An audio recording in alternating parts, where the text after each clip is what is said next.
They totally banged, right? They banged. They banged. Totally. They she's 100. she's like, don't worry about it. And they totally banged. They 100% banged.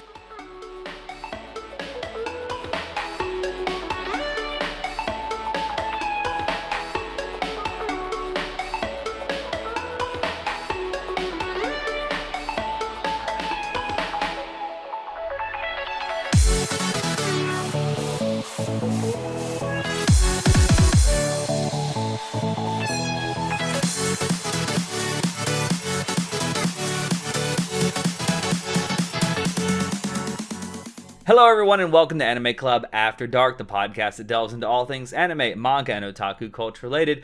I'm your host Alex, but you can call me Senpai. And joining me tonight, sitting right next to me, I can literally touch him. I can pet his head. Don't touch me. Please don't touch me.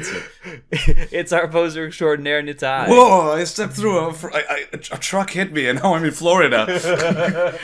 Oh no. No. So want to give some context to what's going on? Yeah, so we're recording this shortly after our trip to Otakon in Washington, D.C. Natai actually decided to come to Florida with me, stay in my apartment, and spend a week exploring Central Florida. It's been great. And we figured that, while we're together, we're going to record and stream, and it'll be great. And one of the things we wanted to record is our Tsukimonogatari Spoilercast. Yeah, so at this point, the Otakon episode should be already up, so in case you guys haven't watched it or listened to it, you should. Mm-hmm. But yeah, so I've been traveling the States for almost a month.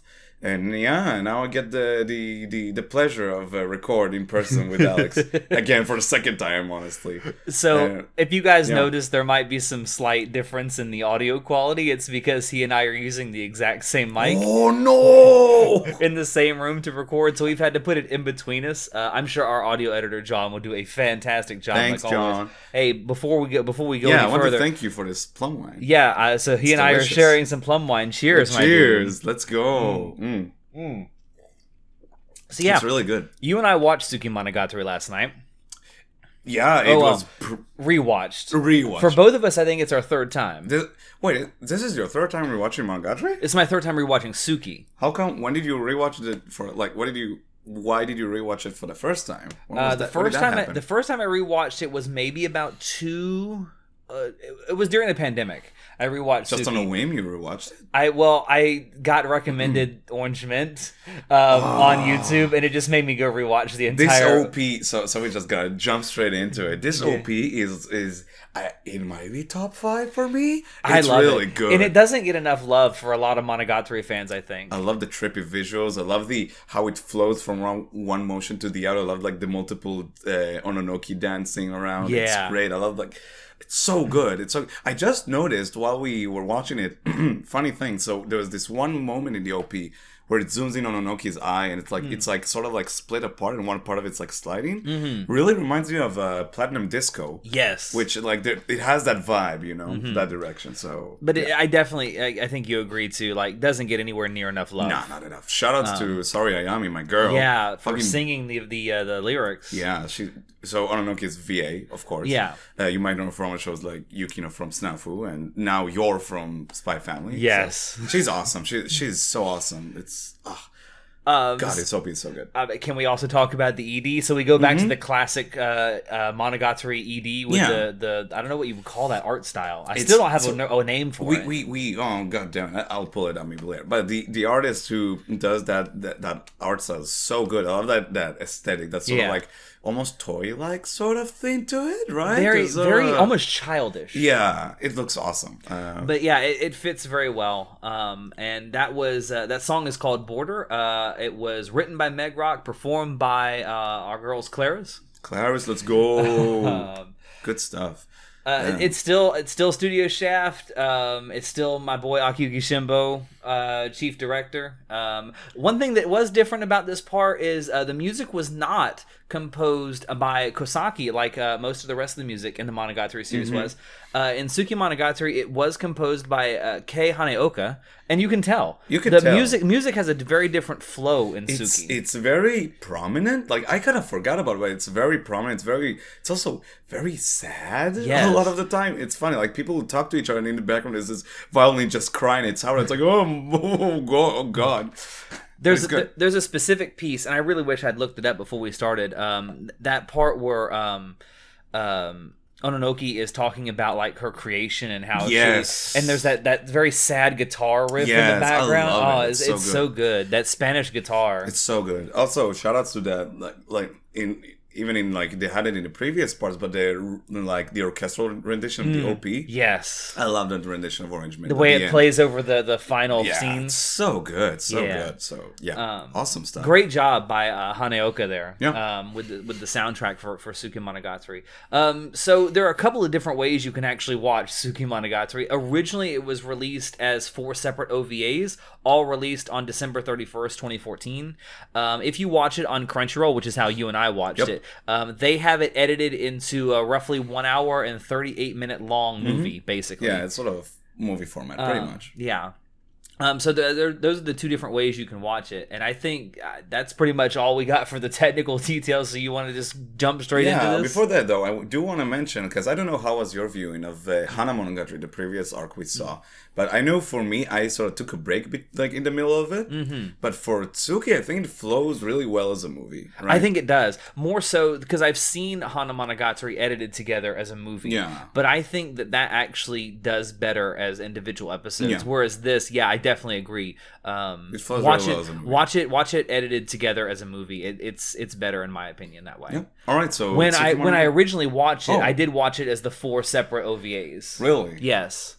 Interesting. When I rewatched it both times back a few years ago, and now I watched it on Crunchyroll with the movie format. All right, so Tsukimonogatari. Let's episode go. 1. So it opens on a beast of a monologue. God, so Tsuki sure loves so Monogatari loves their monologues, right? But man, does Tsuki like to meander a bit about them? They really enjoy it more so than usual. I think that's why Tsuki doesn't get near as much love as something like Second Season or even something like Neko White. It really meanders. It does. But I think I love when Monogatari meanders. Sure. I really do. We'll get to so I'll elaborate on that. We'll get to the specific scene I have in mind to talk about this. But sure. But so the arc opens up when Araki and Shinobu talk about like the nature of Ononoki. As an apparition, right? Yeah, and they're talking about how like she isn't suited really well to life among humans, and it kind of shows by how she interacts with people. Yay, peace. Like she doesn't understand social cues and things like that. And it's funny because also Shinobu mentions how that human parts of Ononoki's nature it is because she interacts with humans. But one thing she did talk about was how like apparitions are sort of like, I don't know if strengthened or more present when they are talked about as like, when she was a legend, when she was the legendary vampire, she was so powerful because she was that legend people were talking about. As of now, she's a loli. Yeah, and it's like it's interesting about the lore that they talk about. Meme mentions that, and I believe it's Bakemonogatari where he says that the apparitions only have power because people believe in them. If people didn't stop believing in them, they wouldn't have any power. Yeah. And then Shinobu kind of echoes this when she's talking about Ononoki.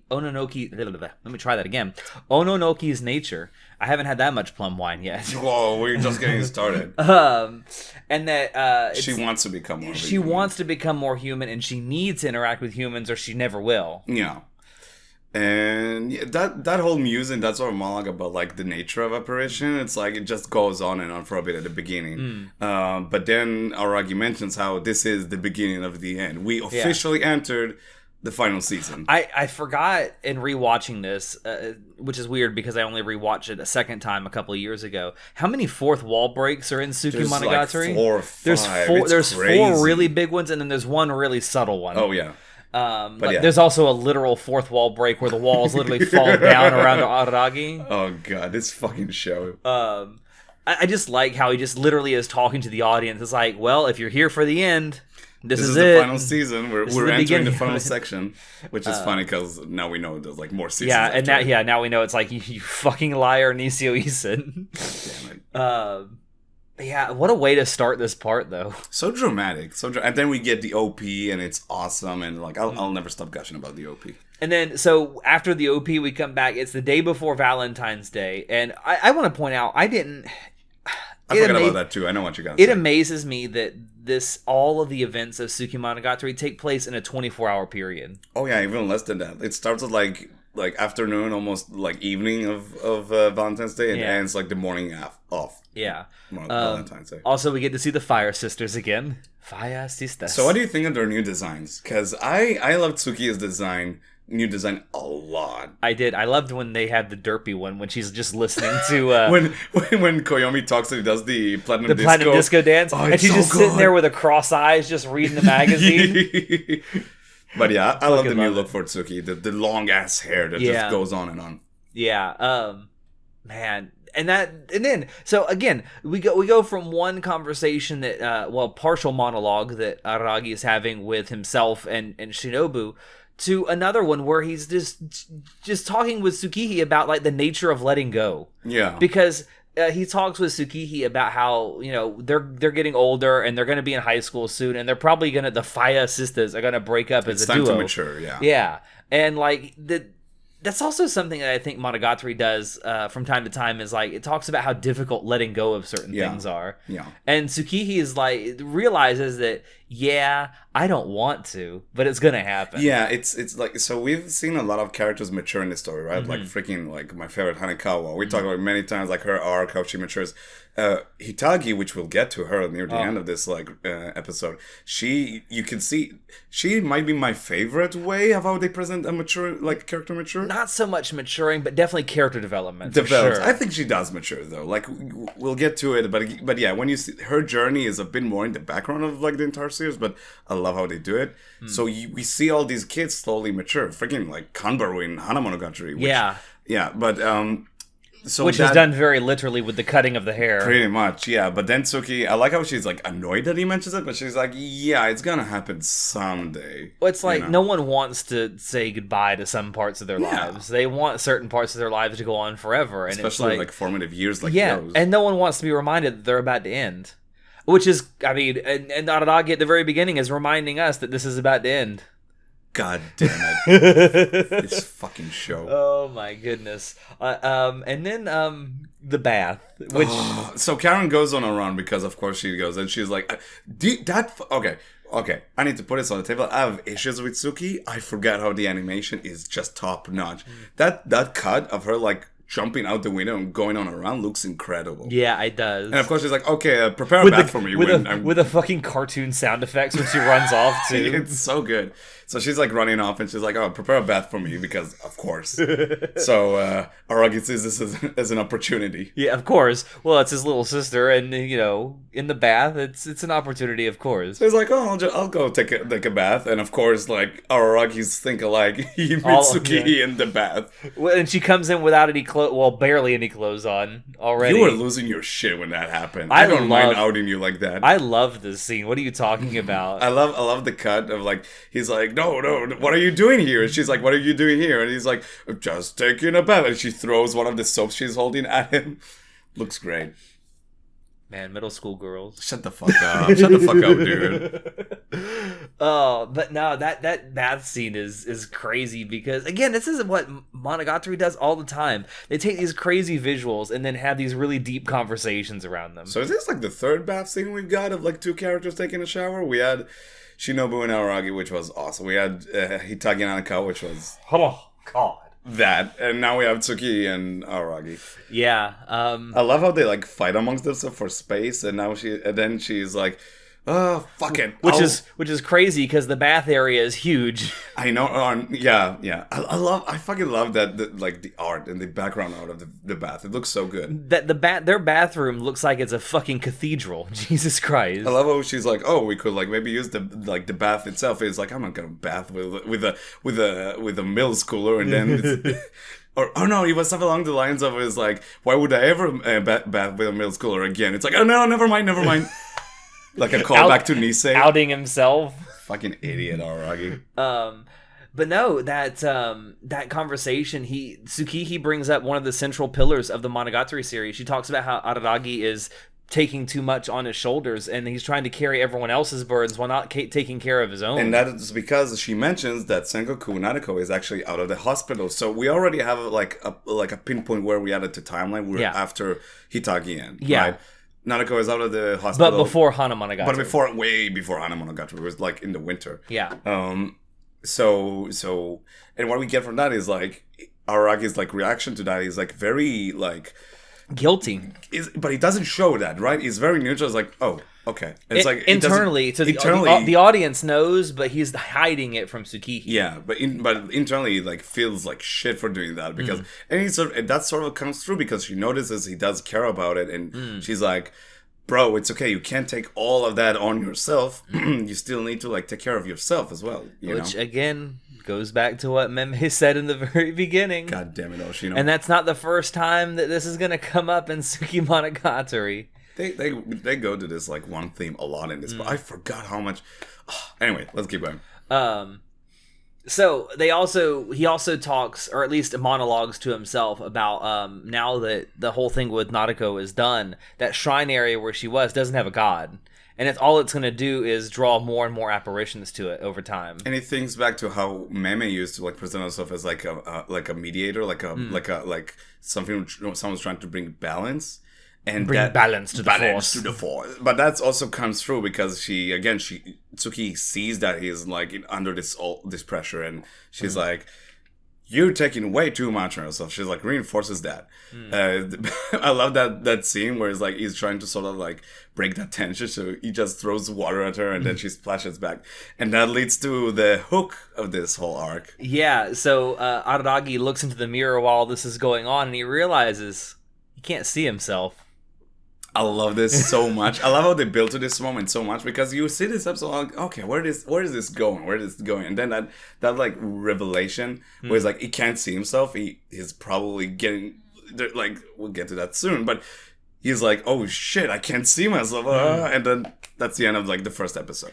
Yeah, what a great way to start this. Yeah. Crazy, but great. Yeah. There's a lot of dialogue in the first episode. Bro, there's a lot of dialogue in every episode, well, Tsuki, let's be honest. That's true. It's a very dialogue-heavy part of Monogatari. Well, more heavy than regular parts of Monogatari. Which does say a lot. And that might lead to one of my issues with the part. Again, I think it is a lot of people's issue with Tsukimonogatari. It's just how dialogue-heavy it is. It comes to fruition one scene in particular that stood out to me while we were watching it. So basically, like, he realized he's turning back into a vampire. And now episode 2 starts with our girl Karen. You lost your shit for the second time because she, like, shows up half naked. You're like, I'm here for this. I love Karen. So, she's one of the few Karens I respect. The only other one really is Demon Dice. Those are the only 2 Karens I respect. Can't believe you went there. Hey, Demon Dice is amazing. What are you talking about? So they get caught. She beats them up. It's all good. Fun and games. I like how she kicks them both at the same time, though. That was pretty good. So good. But then it cuts to Aragi in his room, like, begging for Shinobu to wake up. And she's like, what? Now I have donuts. I have donuts. And then it cuts to, like, she comes up. And then it cuts to her, like, holding him. That fucking Ultraman reference when she appears. That's right. Though. It's so good. I love that Ultraman reference so much. And when she holds him, that fucking, like, in the bonds for lying to her. I love their relationship so much. Oh, my God. And then they talk about, like, what are we going to do about this? What are we going to do about this? And she's like, oh shit, you're turning into a vampire. Yeah, I also love how Shinobu just casually name drops Kaiki. It's like, why don't we just talk to Kaiki? It'll be fine. Which obviously Aragi is not interested in after all the bullshittery. I mean, that's the thing. Like, on the one hand, I would expect him to maybe give it a shot, but I realized why he didn't. Mm-hmm. Although Kaiki sort of redeemed himself. He did. And I think he redeemed himself very well at the end. Yeah. Although I love how, like I mean, I guess Aragi doesn't know that for sure. He doesn't know what the fuck. Because it hasn't happened yet. Monogatari hasn't happened yet. No. I'm talking about how, like, Kaiki helped Nadeko in Itachi-en. I thought you meant how he started to treat... No. Kanburu? No, I'm talking about he redeems himself there, too. Yeah, for sure. For sure. He actually becomes the caretaker he was meant to be. Oh, yeah. But although, like, their last meeting was basically Kaiki telling Aragi, fuck off, don't come near this girl anymore. Yeah. So he also mentions talking to Kagenui, or she also mentions to Aragi about talking to Kagenui, and he's like, I don't have the faintest fucking idea how to call her. Shinobu's like, what? Nani? She actually does, like, the whole JoJo, Nani? She does it so well. And then finally Shinobu's like, well, why don't you just call Izuku Gaien? It'll be fine. It'll be fine. And on fucking cue. He picks up the phone to call Gaien, and then Gaien has already fucking texted him. It's amazing. So like, okay, you go to this location at this time and you'll be fine. She really does know everything. She really does know everything. And then it cuts to Aragi and Shinobu getting to that arcade and finding Ononoki in the machine. In the UFO catcher, yeah. So fucking good. Oh my god. And then he literally spends 20, he has 20 tries or something like that. I think he spends 2,000 yen trying to get it. The piece of shit Ononoki. Oh my god. Fuck. I also like how in the doc you put Aranagi and Shibu find Ononoki, and it's nah, they're a little more happening. It's a little more happening, I'm trying to be succinct. Also, when he gets her out of the machine, she still acts like a doll, and then he lifts up the skirt, and then she goes chop. That's right. There's so many great moments in Tsukimonogatari. I think Ononoki is a comedian without realizing it. Bruh, there's a moment later between her and Kagenui that I love. We'll get to that. But then Kagenui appears after they meet up with her after picking up Ononoki. And basically, also one thing we did kind of skim over. So when he receives that message, he also instructs Tsuki. He's like, "Listen, I'm gonna need you to do something right now." Yeah, he's like, "Listen, don't question this. Don't ask questions. Just do what I say, and I'll explain everything later." It's there's no time. There's no time. It's like Liam Neeson and fucking Taken. I know, right? And he's telling her, grab Karen, go and sleep over at Kamuro's house. Trust me. And I love how that sort of side of it, that big brother side, also comes out. We give shit to Aragi for being an idiot and a pervert. He genuinely loves his sisters. He genuinely loves his sisters. And I love how that comes out in that scene. Yeah. But anyway, so they pick up Ononoki, and Kagenui appears, and they sort of talk about that injury that Aragi had. So while he was talking with his sisters, I think it was Karen. So Tsuki stepped on his foot and broke one of his toenails. Because keep in mind, she is an apparition. She is extra strong. Yeah. And then he realizes that even though he seems to be turning into a vampire, he doesn't have the healing abilities. But then I'll check again, and then at night. And then because it is full moonlight as well, he's like, "Oh, it's all healed up." Yeah. And I love it. In order to test that theory as well, Kagenui is like, "Okay, let's examine your body." It's like, hand me your arm. And then she just reaches out without any warning and breaks two of his fingers, and he just just flopping on the fucking ground like a fish. That bitch is like, "Oh, by the way, I put a barrier so you can scream as long as you want." It's like, ah! Can we all? I just want to say we haven't seen a lot of Kagenui in the rest of Monogatari. That's right. I'm so glad that she has a prominent role in this part. Itsuki? Yeah, because she's awesome. She is a great character who I don't think gets enough screen time. I love how commanding she is. It's a different way than Gain. Gain knows she's the shit, but Kagenui is sort of she has confidence, but she also has she knows her limits. Yeah, although she does give shit a lot to Shinobu in this part, because she wants to kill Shinobu. Pretty much, yeah. She really, really wants to kill Shinobu. Also, we do need to mention so Tsuki is an apparition. She broke his pinky or whatever it was. Mm-hmm. One of the reasons they did instruct her and Karen to go is because last time they met Kagenui, she tried to kill Tsuki because she was an operation. She was like.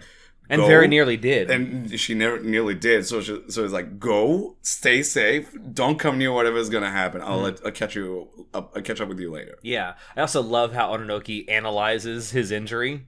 She's munching on it. Puts the foot in her mouth. I love when she holds Kagenui on her finger this entire time, right? And then she goes yeah, and then Kagenui just punches her in the face. Oh fuck! I love the dynamic between them. It's so much Ononoki fun. And Kagenui. So much fun. I also like the dynamic we got to see between Ononoki and Kaiki in Hitagi End as well. Oh, it's so good. It's like the specialists they just don't have the energy for her. No. It's like, shut up. So then the Kageno explains to Aragi that he can't. She was like, okay, prove it. Try and heal yourself. And like, you have to like think about it and want it and like. And so what's his solution for that? His solution is to think about Hanakawa's boobs. Because like, I can't follow her boobs if my fingers are broken. Fucking it. And then it shows the 2001 The Space Odyssey reference where two boobs are like in space and the sun comes up between them. God, I love Monogatari. This fucking show. So and yeah, his fingers get healed, and then they all realize, yeah, he's definitely turning into a vampire, and they surmise that the reason this happened was because while he was trying to deal with Nadeko with her whole thing, he was using those vampiric powers he had inherited from Shinobu way too much, and relying on it. Which he did. We saw it how like every day he would go and face Nadeko and try to like save her, and that didn't go anywhere. No, so now he would get so hurt that he would need Shinobu to suck his blood, and so now both he and Shinobu are kind of like weak. And also I want to give another shout out. Like we talk about dynamics, there are so many good dynamics in this arc. Like I didn't write it down, but I love so when Kageno first appears, Shinobu is like she kind of goes away, right? And then Aragi is like, please come out, and she comes out in that like Disney princess dress, right? And she goes to her throne, she's all high and mighty, and then Kageno gives her shit. It's like, oh, you're the ex-legendary vampire, you're not this powerful anymore. And I love the tension between Kageno and Shinobu. Yeah. Because again, they both want to kill each other. Yeah, because last time they met, they pretty much tried to kill each other. The whole thing about they're pointing out to Aragi about fighting Nadeko and using those powers too much. Did you catch that it's also saying the reverse of what Meme said? So Meme was always saying, no, people can't save other people, only you can save yourself. It's also saying with this that you can't rely on others all the time. Yeah. But you can rely on them sometimes. Because that's the whole like tragedy of Nadeko. Like supposedly she relied on others to save her, and that led to her like situation to like. And no one would help her when she needed it. I mean, yeah, and she was taken advantage of, and that led to all that shenanigans. Yeah. Again, this is Monogatari just coming in with all of this bullshit, and then you get this like morality fable in the middle of it. Yeah, it's crazy. So then they reveal to him pretty much that there is no way to like revert the situation he's in, the state he's in, back to being just a regular human. Yeah, right? I like how that's just how the episode ends. It's like, how do we fix this, Ononoki? Oh, you can't. Yeah, there's no way back. Like, you're fucked. Yep, pretty much. She's basically just looking at it and said, well, I hope you like living as a vampire now. I mean, almost a vampire, let's be honest. But that's how episode 2 ends. Yep. Also, just... And then can we talk about the background art in Tsukimonogatari? So good, because it's on full display in episodes 2 and 3. So I mentioned how like Shinobu comes up and she is this like Disney princess dress, and then you have this whole background of her like sitting on her throne or Disney castle, and it's so sparkly and it's so cool. By the way, just putting my preferences out there. I love winter settings. I love snow. I don't know about that, but so I love the entire like background of Tsuki. Yeah, because it takes place in February. In night when it snows. Yeah. 3 of your favorite things. I want to give props to the background artist for Tsukihi. Look incredible. Tsukimonogatari. That's Tsukihi's character designer too. Yeah. The beautiful background art all throughout Tsuki. I keep wanting to say Tsukimonogatari. Tsukimonogatari. That looks awesome. The Tsuk. The Tsuk. Oh, shut up. So anyway, Kagenui pretty much like tells him that not only he can go back, if he keeps using the powers, like his vampiric powers, it will like worsen the situation. It will just get worse and worse. So while it may not stop it, a way to keep it from progressing further is just to stop using the vampiric powers. Yeah. Stop relying on Shinobu to fix all your fucking problems. Pretty much. And then she's like, well, I can also like kill you.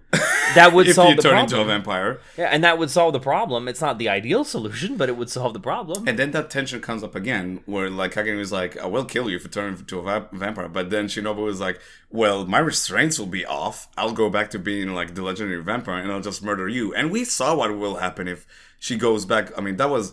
So we saw that different timeline where Shinobu... Look, Aragi actually dies and Shinobu is like destroys the whole world. Now, I don't think this will happen here. She learned from those mistakes, but...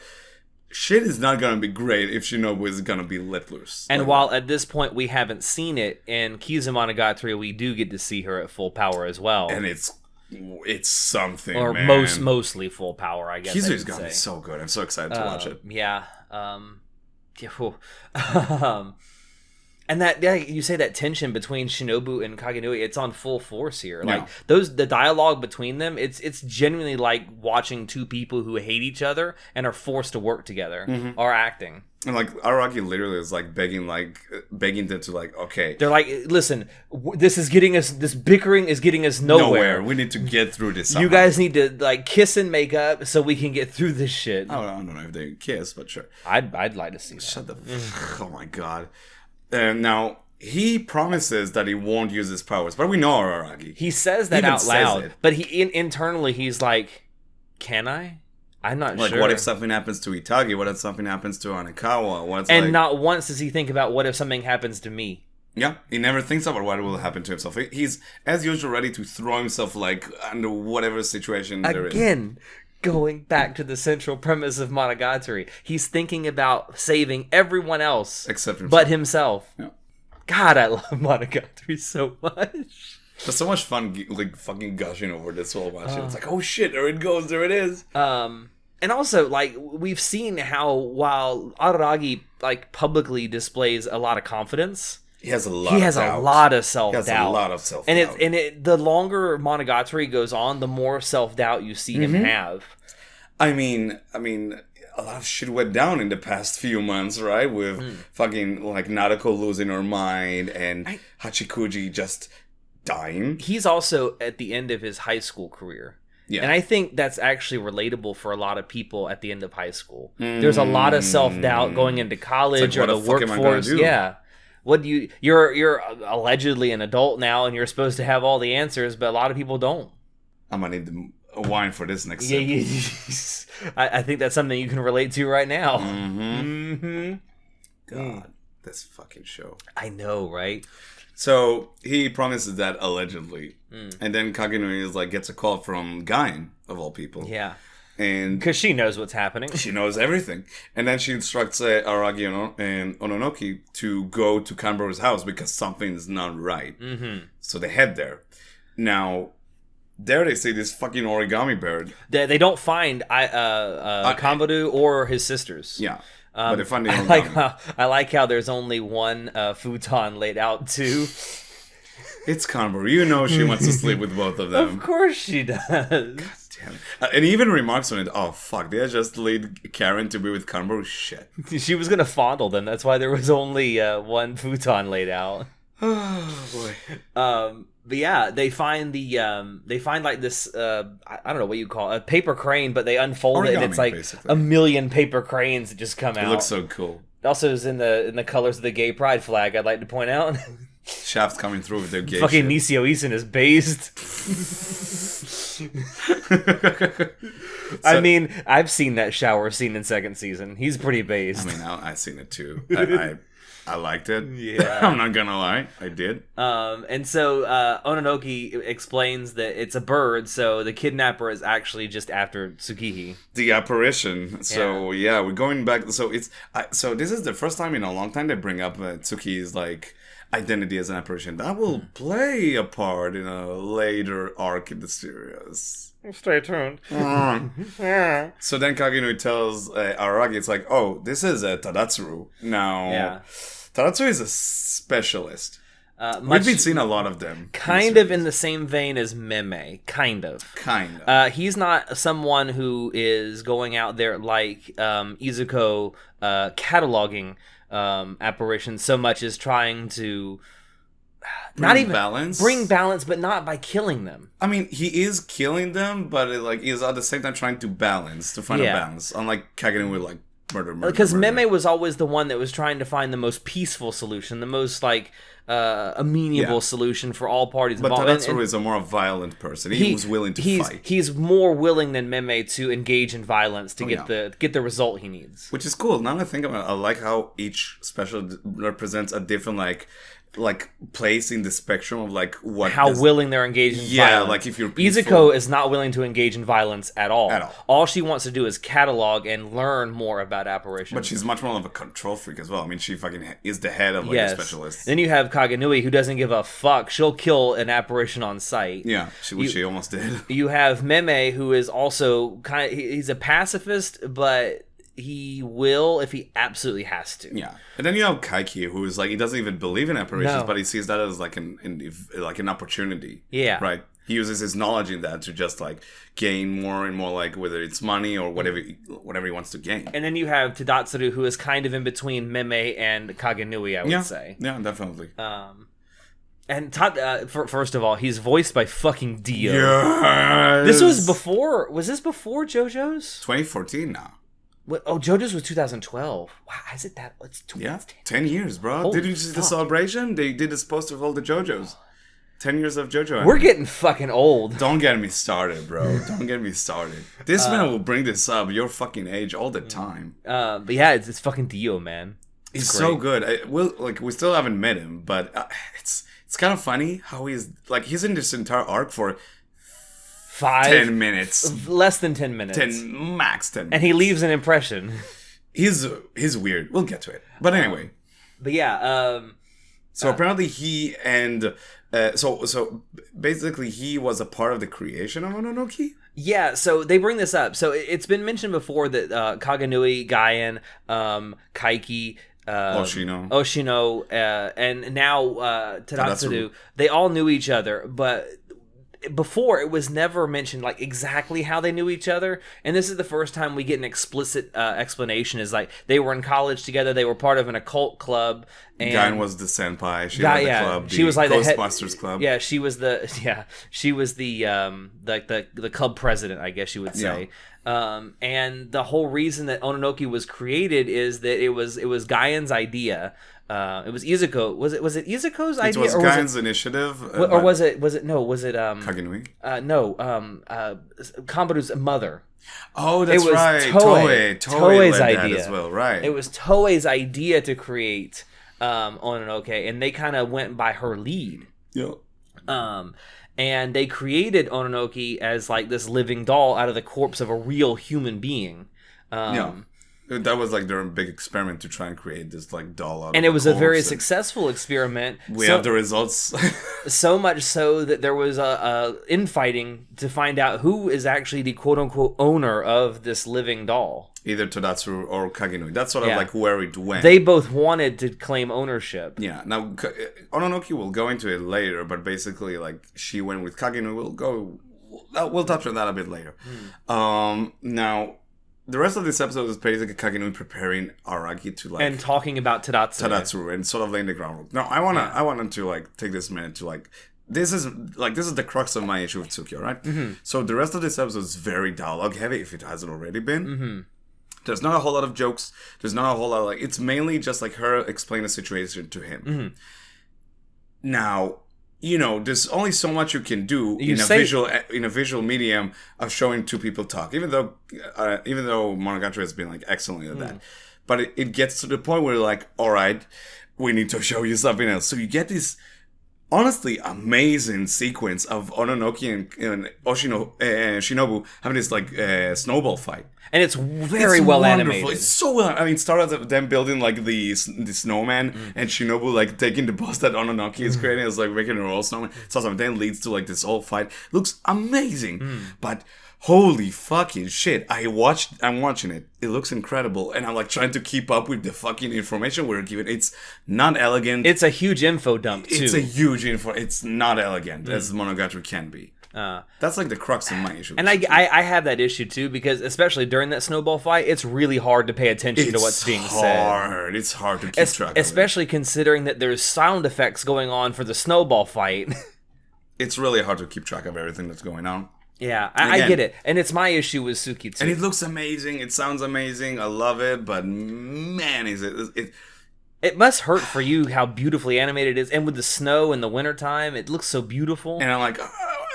I'm trying to keep track of everything. It's so hard. Like, Also, just a shout out to the people who worked on the lighting for these scenes. They look incredible. The shadow work is amazing, bro. Like so. In the meantime, like Kagenui and Araragi, they're like in this like sort of ice dome thing, and I love the lighting on the eyes. It looks so good. It's damn. But I understand why you have a problem with that, and I had the same problem. Like during the snowball fight, it is so hard to pay attention, tough. And it's very important stuff that they're talking about. Like it's stuff that makes you understand what's about to happen. Like they touch on the fact that basically it's kind of a weird coincidence that the day Araragi is getting transformed, is experiencing this transformation into a vampire, this kidnapping has happened. It's weird. Not just that it's a coincidence, that it's too coincidental. Too much of a coincidence to be not orchestrated by something or someone. And when Araragi hears that, it's like, well, I mean, it's probably a coincidence, but then thinks, I mean, kind of a coincidence that fucking Nadeko lost her mind not too long ago, and that Hachikuji sort of like, and that's all like coincidence on top. It jogs his memory of like, wait, I'm being surrounded by fucking coincidences recently. It's kind of weird, and you see that like, we talked about self-doubt. We see that sort of like first crack in his armor, you could say, of like this is getting a bit to him, right? Because he lost like one of his best friends, the guilt of like what happened to Nadeko, and now this kidnapping, like. Yeah, it's a bit rough. As they say, that's rough, buddy. But this is also the first like string that's being put out there that's going to be tied up by the end of final season 2. Oh yeah, definitely. So anyway, it's the first time that we really start to see like that there's someone behind someone or something behind the scenes that's been orchestrating stuff. That's the way I like to see Tsuki now after this like second rewatch. It sets up a lot. It puts the pieces into place before it sets the motions. It puts all the pieces for the puzzle in front of you. Yeah, exactly. And it just what you're about to watch is them being put together. Well, I'll say it a lot, but this is the part I think benefits the most from rewatches. Yes. Because it feels so much more purposeful now. I mean, you and I were pointing stuff out to each other that we hadn't even noticed before. Absolutely crazy.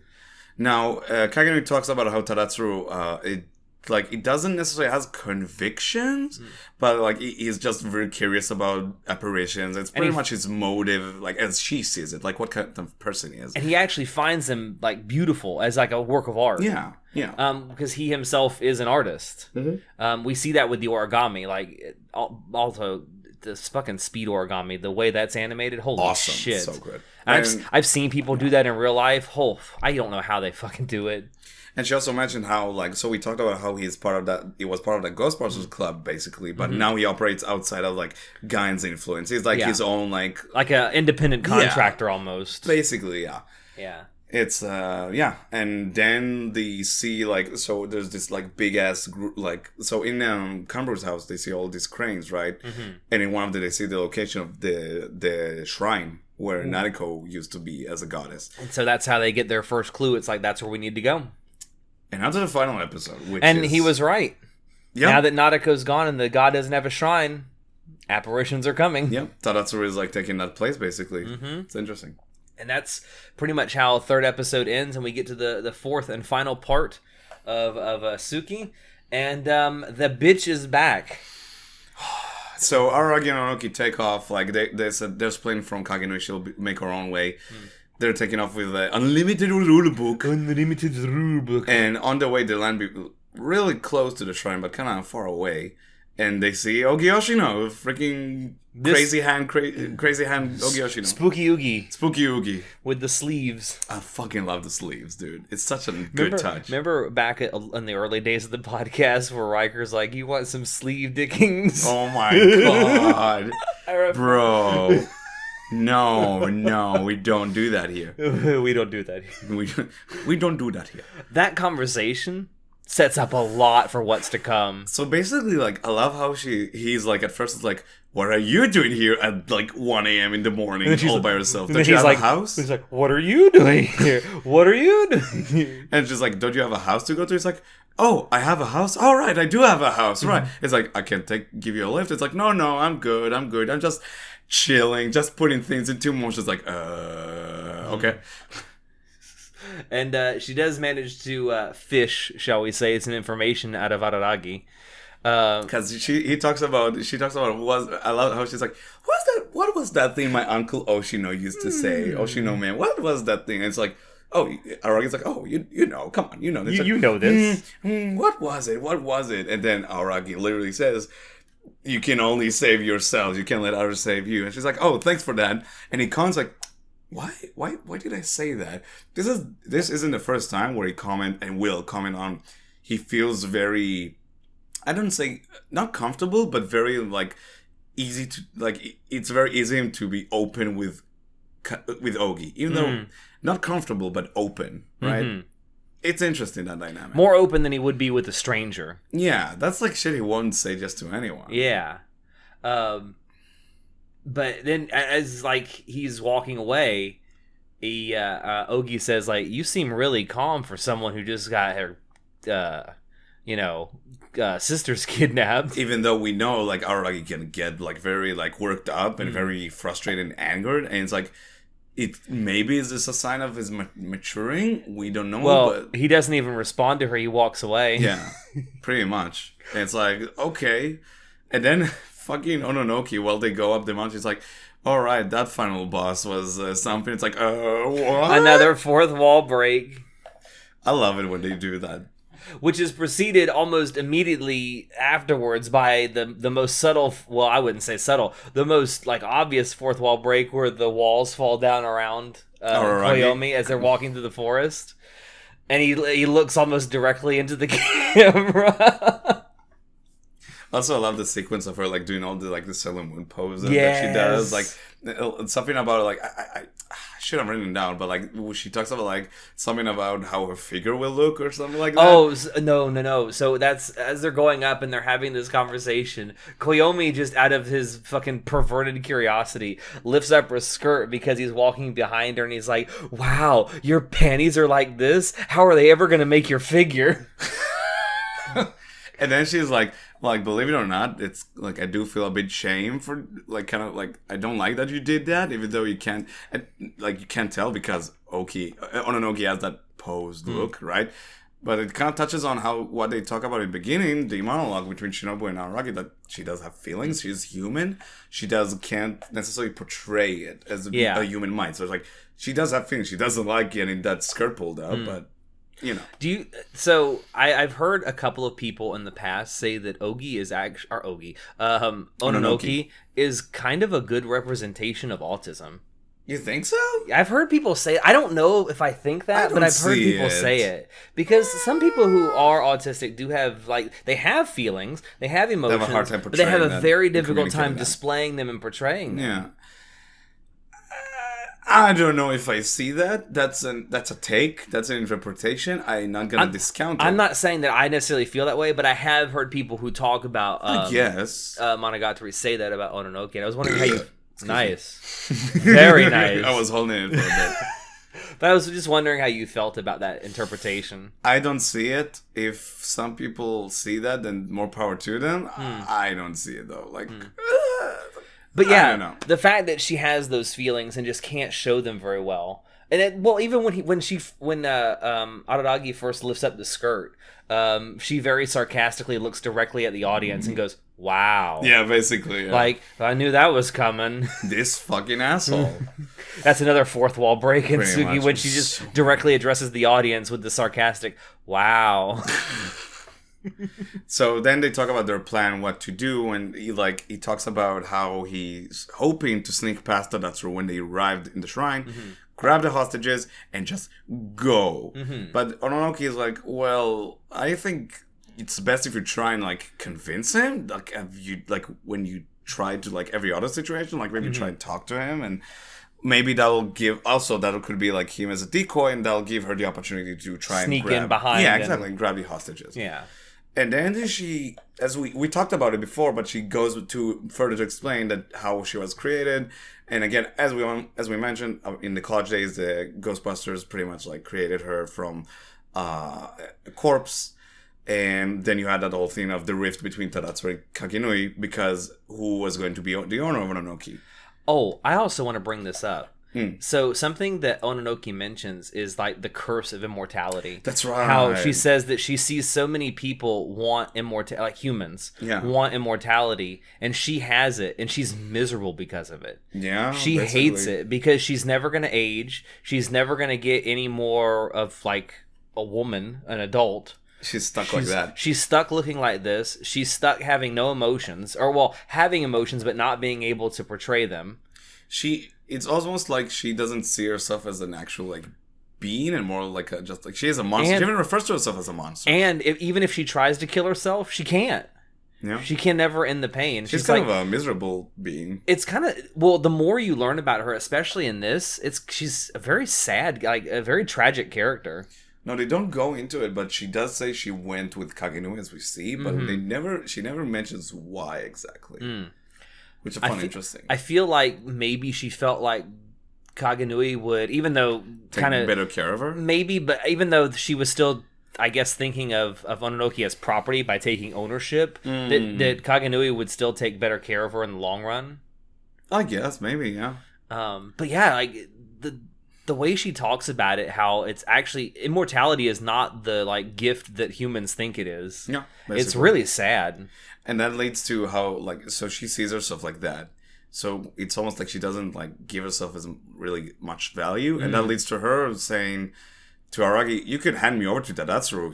He wants to be my owner, basically. And Aragi being Aragi is like, I'm not giving you away. I'm not going to sacrifice Shinobu. I'm not giving anyone away. We're going to get through this. He's basically saying, you could use me as a bargaining chip, but Aragi's like, no, I can't do that shit. This isn't happening. Yeah, I care about you too much to let this shit happen. Like, Ononoki even suggests, like, why not give him Shinobu? It's like, that's not gonna happen. She's like, yeah, I guess so. But yeah, and then, so, should we talk about the actual confrontation? Yeah. So, basically, and the lead up is they agree, alright, so I'm gonna, like, talk to him, I'll be a decoy, you go ahead. Also, she even should suggest killing Tadatsuru. And Aragi is like, no, don't do that. That's horrible. And they do, so they arrive at the shrine to see him. She also immediately dismisses it once he says that's terrible. Yeah, she's like, whatever. And then they arrive at the shrine to see him, like, on top of the box, folding these origamis. And then throwing them in the offertory box. I love that sort of visual of him, like, on the box. He wears these very classic sort of like robes, you could say, almost like old style Shinto priest robes. Sort of. And I like his visual, like, aesthetic. It's simple yet elegant, almost. Yeah. Which is a shame, because we don't see a whole lot of him. I know. And then they realize, he's folding origamis because it's like that's how much time they have before he's gonna. When the box is filled up, that's when the time is up. Yeah, so Aragi approaches Tadatsuru and he talks about like, hey, give me my sisters back. And Tadatsuru talks about something interesting that was always shown, but we never like got any explanation for it. So Kagenui she never stepped on the ground. She was always on a building or like something, but never on the ground. Being held up by Ononoki. Probably both Tadatsuru and Kagenui are cursed, or have a curse that they can't touch the ground, which is why he is on the box, right? Yeah. Which is cool. That's really interesting. But he also mentions that the curse might not exist. They just believe that it does. Yeah, which is very Nisio Issei. Yeah. Like, we going back to like, are those things actually exist, or do they exist because you believe your belief makes them real? Yeah. But then it's almost Gurren Lagann. It's very much like that. But then so the confrontation begins, and Aragi is like very mad at him, which is a contrast to how Ogi was like, oh, you're kind of calm because of the situation. And then Tadamatsu is like, this is a bit too perfect. Like, I am the perfect, like, foil to be put here, but why? And this is the perfect way for you to confront me. But it's like, why are we here exactly? Why are we here? Just to suffer? Who am I? I know, right? Why am I here? I don't know. Which leads to, like, the weirdest thing about Tsukimonogatari, which is the how Tadatsuru as a quote-unquote villain is used, right? Yeah, and they're both just as confused by the situation, by how like perfect it seems that the right people have been put in the right place for this. A coincidence. It's like, why is that? And Araki is like, what the fuck are you talking about? Give me my sisters and my friend back. And he's like, it's like, here, you're angry at me because you're supposed to be. It's like you're reading off a script, which is also fourth wall break. Yeah. He is reading off a script. It's like they're following this trope. Yeah, script he literally says, "Don't go off script right now." Yeah, basically. and then like he's like very, very, it's like right before it seems like, okay, this is the final showdown. It's like, this is weird. Why am I here? Why was I was instructed to be here?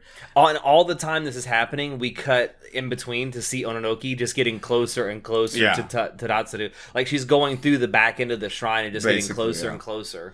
And then Tadatsuru is like... But we never see her pick up the sisters or... No, we don't see any of the hostages. We don't see them. She can't find them for some reason.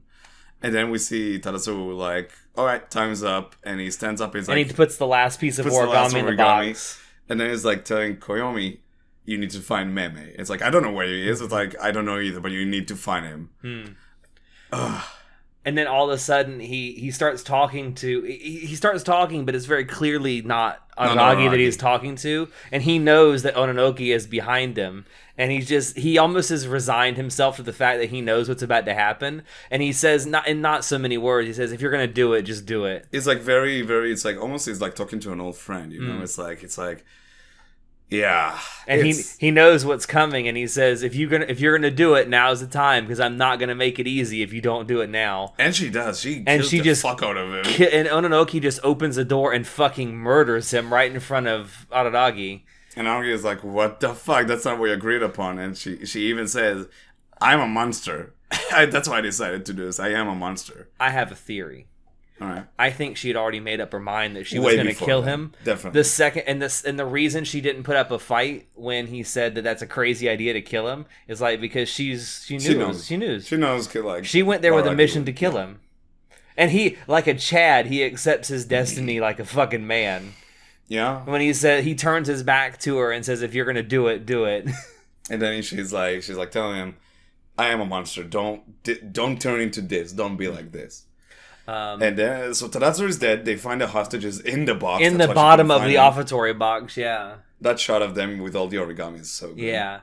And they realize after all of this that the entire point of this was just to create a rift between him and Ononoki. By who, though? By I have to stroke my beard really hard to figure this one out. So then Ononoki returns the girls back to Kanbaru's house. And she drops Aragi's at supposedly his house, and she's like, take care. And then proceeds the best scene in Tsukimonogatari. One of the best scenes in all of Monogatari. It's one of my favorites opinion. for sure. It's up there. I love it. This takes place once the sun has already risen. It's Valentine's Day. It's Valentine's Day. It's the morning of Valentine's Day. And he opens the door of what he thinks is his house. Why just cardboard cut out of his house in front of Hitagi's house? Oh my god. He opens the door and Hitagi's there, and instantly she shoves some chocolate into his mouth. She's like, "Oishii? Oishii? Koyo koyo?" I love the koyo koyo. Koyo koyo? Oishii? Shout out to her voice actor. She nailed that. Like, I fucking love it. Her voice actor is very good. Just ask her. That fourth wall break back in Baki was so good. And that scene where he just eats the chocolate and he says, Oishii. And she turns back and she's like, yay! That's something you mentioned earlier about her growth. That's not the same Hitagi. I mean, it is, but it's not the same Hitagi we saw back in Baki, right? Visually, it's certainly not. Visually not, but she matured. She grew up. She's like much more. She's past her trauma. She's much more of a fully realized person, and like she's much more. Back then, like if you go back to Baki, remember that one scene of her and Aragi having lunch together? Yes. And she's like toying with him and giving him food, and so like being very like pride of herself. She very purposefully puts the rice on his cheek to mess up his cheek. I think she's like very like proud of herself. Like that, it's like she grew up so much since then. Like it's almost the same situation of her giving him food, but it's so cute. I love it. And then they have that nice conversation after it. You know, they're eating chocolate together, where he tells her about becoming a vampire. I can't stop it. He explains her what happened. She's like, it's alright, it's fine. Yeah, and like we don't need to worry about it. Yeah, I mean, worrying about the future you can't necessarily control in the present is just going to make you stressed and worry about it when it happens, basically. And he actually like shares with her like his doubts. He actually shows her his doubts, like, I don't know what will happen, I don't know how this will affect us. Which like, he doesn't do with anybody else. He doesn't do with anybody else. Like, it's actually very beautiful. Do you know why? Because he loves her. Woo! And I love so in the meantime, she goes to the back and like she pulls out her hair like with the what's it called? Like fuck it. Scrunchy. Thank you. Like Nadeko. Actually, like Nadeko, yeah. And he's just talking to her while this is going on. And then she's like waving her hands like, come here. And he keeps talking. She just slams it to the ground. And she's like over top of him. He just keeps talking. In the words of Aragi, he is quite dense. He is quite dense. I have a question for you. They totally banged, right? They banged. They banged. Totally. She's like, don't worry about it. And they totally banged. They 100% banged. God, I ship them so fucking hard. I love the two together. As much as you love Hanekawa. Hanekawa is my favorite, but I will never I'll never put like a rift between Taki and Aragi. I love them so much. But yeah, they 100% banged after that. Mm-hmm. So anyway, and you know how I know they banged? Because in the very next scene, you see him actually go to his real house this time, and he is so happy. He's got the biggest smile on his face. I love this show so much. And there he finds, when he goes to their sisters, he finds a weird guest. He has a guest in his house. It's Ononoki, and she's actually playing the part of the UFO catcher doll that the sisters won. For the second time, they won her in a fucking claw game. Yeah, I know. And Ononoki explains that that both Kagenui and Izuko have realized that the whole point of the previous day's incident was to actually create a rift between her and Araragi, and that the best course of action would be for them to just be together for a while. Until they can figure out who or what is manipulating all this behind the scenes. Yeah. Who's pulling the strings. And that's pretty much how this part ends. Yeah, that's Tsukimonogatari. Yeah. First section of final season. 1 hour for 4 episodes. God damn it, this fucking show. Oh, man.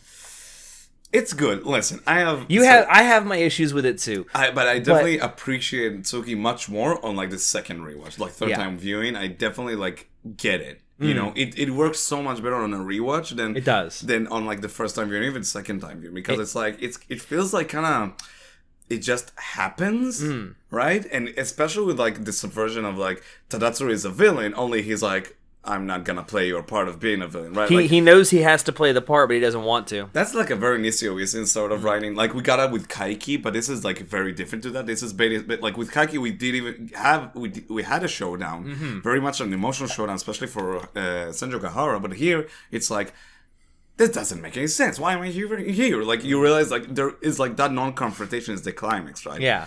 And that's sort of like what dampened that experience for me watching for the first one, like the first time or even the second time. But I get it now. I get it. But you do agree that non-confrontation can be used as a climax. Definitely. Like it totally works now. Again, we have the whole picture.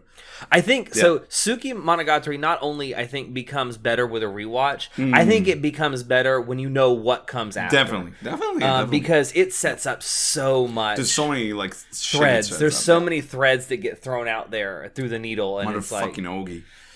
We'll see her in a bit. This bitch, yeah, we'll see her soon. But but back to like, but the issue still stands that it's almost as if they have so much shit they need to talk about and get through, and so much information dumps they need to show. That like we're out of shit to show you. Here's a fucking Sakuga fight between Shinobu and Onoki, which is awesome. And the Sakuga is beautiful. It's amazing, but god damn, it's like it's not as elegant as the other parts of Monogatari. It's not, and that's a shame. Yeah. I feel like maybe it's a bit too long. Maybe it really could have been done in 3 episodes. It would be, you need to, I don't know if restructure it, but how the information is relayed to you needs to be different. It's very hard. It's good information. It's just not conveyed the best way. Like when I think of it, the plot itself, I like it, but the way it's conveyed and like how that it's communicated to you, it's not awesome. Even though like on paper, amazing animation. I love the dialogue. Music's awesome, as we said. It doesn't come together as much as I wanted to. Yeah. Which is a shame. And I think that's why it doesn't get necessarily the recognition it deserves among even Monogatari fans. Yeah. I made my peace with it, though. Yeah. I have more than made my peace with it. It's one of my favorite parts of Monogatari. Oh, really? It is. Despite my issues with it, it's still in my top 5 parts. We once we finish this rewatch, we need to rank those on stream, maybe on twitch.tv/animeclubafterdark. That may be exactly where we do it. So what's next? It's time for Owari Part 1. Owari Part 1. So I don't know if you and I have exactly figured out how we want to do this. I think we're going to split it into multiple parts. Yeah, Owari is kind of dense. A lot. It's dense. It's 13 episodes, and with the first episode being a double episode. Yeah, so I think we might. I don't know if we haven't figured out yet exactly how we want to split it up, but we definitely wanted to split it up into at least 2 parts, if not more. Yeah, well, minimum 2 parts for sure. Yeah, but we'll see, and we'll figure it out, and whatever comes. And also, I want to take this very quick moment, just to say we might have talked about this in the previous podcast for Hana. I'm genuinely so fucking happy that this podcast series got people into Monogatari. One of the followers on Twitch said it. That's how we got into it. And there have been 2 people on our Discord server who have said they've started watching it because of our Spoilercast. That's genuinely awesome. I'm really happy that this happened. That just thrills me to know. I'm so glad you guys. We love talking about the Monogatari. As you can tell, we've been talking about this show for almost a year now. Yeah, it's been about the time this comes out, we will have been doing these Spoilercasts for about a year. And that, number one, that amazes me. Number 2, the fact that people keep watching these. And these have been getting some good numbers on both YouTube and SoundCloud and Spotify. So thank you all for watching these. We love it. We absolutely adore doing these. And we're so happy that you guys love listening to us. Yeah, so next up, Owari. We're getting close to the end. Owari Part 1. And then what's after that? Kizu? Is it Kizu? So Owari Part 1, Kizu. No, so we either need to watch Koyomi Monogatari or Kizu. I think Koyomi Monogatari before Kizu. Yeah, and then those came out at roughly the same time. We'll figure it out. You guys will see. Yeah. And then so it's a Kizu, Owari Part 2, and then finally Zoku. Yeah. Which I haven't seen. You haven't. It'll be your first watch of Zoku. I'm excited. I've been waiting to watch this for more than a year now, honestly. Yeah. This is also the first time we've done this where you and I have watched the episodes together. It was awesome. In the same room. I'm thinking maybe we should do that. I mean, even when you leave, we could try. We could try and squeeze that first double episode of Owari. We'll see. We could watch them together. Yeah, especially if we do split these up in a specific way. I think we could definitely get it done. We shall see. We 100% shall see. But this has been a blast. Yeah, that was awesome. Thanks for the plum wine. Yeah, the plum wine has been great. In fact, I still have one little bit left. Oh God, he's downing it! Whoa, dude! you madman! I was enjoying my time with it. You downed it. Oh my! It's really good plum wine. It really is. It's really good. I want to get some more. You can print a photo of Pekora on it and just pretend it's the Pekora plum wine. I really want Pekora's plum wine so fucking bad. Anyway, all right. I think that's a great way. That is a great way to wrap this up. Man, this has been fun. Yeah. Thank you all there for dropping in to listen to us just gush about Monogatari. It's been continually so fun. Gush for an hour and 7 minutes. Check the description below to find links to Anime Club After Dark on Twitch, on social media, and on Discord. Check out our merch store. Any purchases you make there do really, really help us out. Thank you all the Twitch subs, by the way. Yeah, thank you to everyone who's been subbing to us on Twitch. People who donate, who send us bits. It's been absolutely fantastic. Every dollar counts. Yes. With that, I have been your host, Alex, and I will see you next time. Say goodnight, Natai. All right, I gotta pee real quick. I've been holding it for 20 minutes. All right, let's go.